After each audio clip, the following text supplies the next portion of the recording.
রোজভ্যালির আমানতকারীদের টাকা ফেরত দেওয়ার প্রক্রিয়া ইতিমধ্যে শুরু করে দিয়েছে অ্যাসেট ডিসপোজাল কমিটি।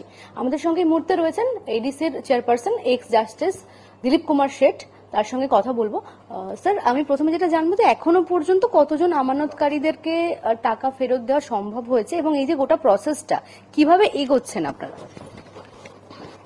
হাইকোর্টের নিযুক্তকৃত এই যে অ্যাসেট ডিসপোজাল কমিটি প্রথম এখানে কোনো সরকারি সহায়তা না পাওয়ার জন্যে আমাদের যে একটা চকোলেট হোটেল বলে একটা হোটেল ছিল, সেটা খুবই লোকসানে চলছিল, তাকে ম্যানেজ করে তাকে আস্তে আস্তে লাভের মুখ দেখে সেই তার যে লভ্যাংশ আমরা পাচ্ছি সেই লভ্যাংশ থেকে এই এডিসির অফিসের এই সমস্ত ইনফ্রাস্ট্রাকচার জোগাড় করা হয়েছে এবং সেই অনুযায়ী সেই তারই লভ্যাংশ থেকে এই সমস্ত অফিসটা চলছে। এবং যে সমস্ত সম্পত্তি এনফোর্সমেন্ট ডাইরেক্টরেট বাজেয়াপ্ত করেছিলেন তার মধ্যে যেগুলো ক্যাশ ছিল সেইগুলো আমরা বিভিন্ন আদালতে পিএমএলএ কোর্টে দরখাস্ত করে সেই টাকাগুলোকে আমরা চাইছি আমাদের কাছে ফেরত দেওয়া হোক। এর মধ্যে আপনারা কলকাতা পিএমএলএ যে এনফোর্সমেন্ট ডাইরেক্টরের অফিস থেকে আমরা 19 কোটি টাকা একটা পেয়েছি, সেটাকে আমরা দিয়ে দিয়েছি। এরপরে উড়িষ্যা থেকে আমরা আরও 515 কোটি টাকার মতো পেয়েছি। এছাড়াও আমরা গৌহাটি এবং কলকাতাতে আরও কিছু আছে, সেইগুলো এই ক্যাশ টাকাগুলো আমরা দরখাস্ত করে আমাদেরকে দেবার জন্য আদালতের কাছে আবেদন করছি। এই যে টাকা আসছে এই টাকা থেকে আমরা সবাইকে পেমেন্ট করছি। এর মধ্যে মোট আমরা এই আজকেরটা নিয়ে 6 দফার পেমেন্ট হবে, তার মধ্যে আমরা মোট পেমেন্ট করেছি 54,228 জনকে আমরা পেমেন্ট করতে পেরেছি। আর এখানে যত আমাদের ক্লেম আসছে, যে সমস্ত আপলোড করা হয়েছে, বিনিয়োগকারীরা কি করে জানি না, তারা অনেক ভুল করেছেন। আমরা এ পর্যন্ত 1,84,218টা ক্লেমকে স্ক্রুটিনি করেছি, তার মধ্যে মাত্র 54,228টা নিখুঁত পাওয়া গেছে এবং তাদেরকে আমরা পেমেন্ট করতে পেরেছি। কিন্তু বাকি যাদের এখনো ডিফেক্ট আছে সেগুলোকে হোল্ডে রাখা আছে, তাদের সংখ্যা হচ্ছে 1,29,990। এই যে সংখ্যক লোক, এগুলোকে আমরা হোল্ডে রেখেছি, এগুলো আবার রেকটিফিকেশনের জন্য ওই আমানতকারীদের কাছে ফেরত পাঠানো হয়েছে। তারা এটাকে আবার সংশোধন করে যদি আমাদের আপলোড করেন তখন এইগুলোতেও পেমেন্ট হয়ে যাবে। আমরা এইভাবে ধীরে ধীরে আস্তে আস্তে পেমেন্ট করছি এবং চেষ্টা করছি এই যে আমাদের ওয়েবসাইটটা আছে, ওয়েবসাইটের যে কার্যকর ক্ষমতাটা আছে সেটা ভীষণ কম এবং ধীর গতি, তো সেইটাকে আরও যাতে তাড়াতাড়ি করা যায় তার জন্য আমরা এটাকে উন্নতি করার চেষ্টা করছি। ওয়েবেলের সঙ্গে আমরা কথা বলছি, যদি আমরা উন্নতি করতে পারি তাহলে আরো তাড়াতাড়ি অনেক লোককে আমরা টাকা ফেরত দিতে পারবো। এবং এডিসির উদ্দেশ্য হচ্ছে আগামী 2 বছরের মধ্যে সমস্ত আমানতকারীদের টাকা যা আমাদের কাছে আছে সেগুলো ফেরত দেওয়া হবে।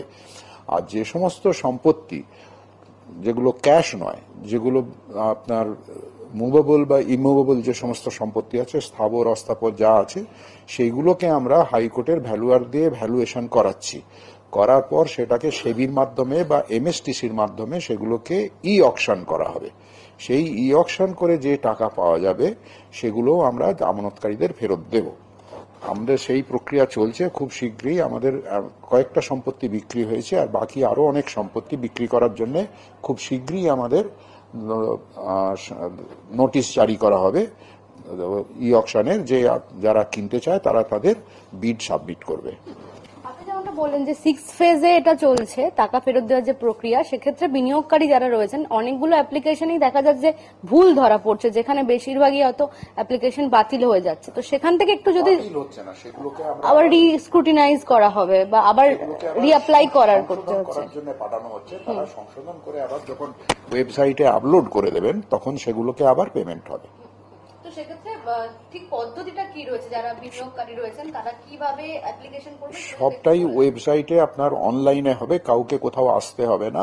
তারা যে কোনো সাইবার ক্যাফেতে গিয়ে তাদের যেগুলো ওয়েবসাইটে গেলেই দেখা যাবে যে ওয়েবসাইটে বলা আছে কি কি ডকুমেন্ট দিতে হবে, কিভাবে দরখাস্ত করতে হবে, সমস্ত ওয়েবসাইটে খুব সুন্দর করে বলা আছে এবং সেগুলো পর পর করে গেলে আপনার আপলোডেড হবে।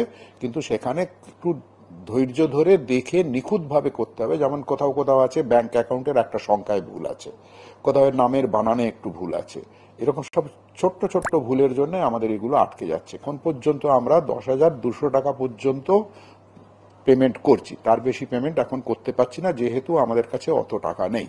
যদি এর পরে দেখা যায় যে আরো টাকা বেঁচেছে, তখন আবার দ্বিতীয় ক্ষেপেতে আবার সবাইকে, যাদের 10,200 টাকা যারা পেয়ে গেছেন তার উপরে যাদের পাওনা আছে, তখন আবার সেগুলোকেও একটা ওইরকম কোনো একটা স্কিম করে যার একটা নির্দিষ্ট অঙ্কের টাকা সকলকে ফেরত দেওয়া হবে।